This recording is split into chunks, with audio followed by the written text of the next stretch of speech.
Hello guys, welcome to my cooking show. Charot lang.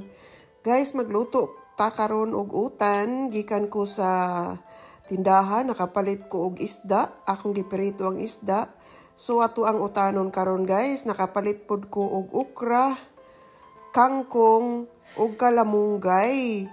Ug pinakadlami gyud guys nga akong napalit ang gabi. Kay panagsara kaayo na ay gabi ang usa ka tindahan diri.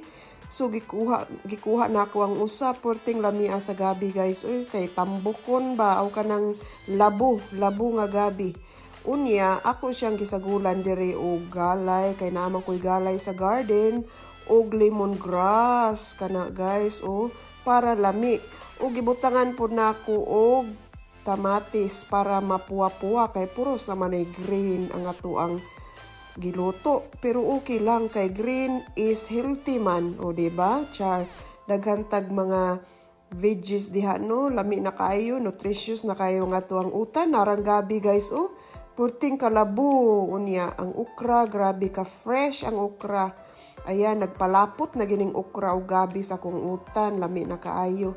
Kay pirmi man lang taani malang ato ang gikaon. So gatas na punta. Ayan na mga una ta guys, naluto na siya. Pinaka-crunchy ng akong okra diha mga una ta. Have a happy Tuesday guys. Salamat sa inyong suporta. Salamat sa paglantaw sa ako ang ambot lang luto-luto man daw ni.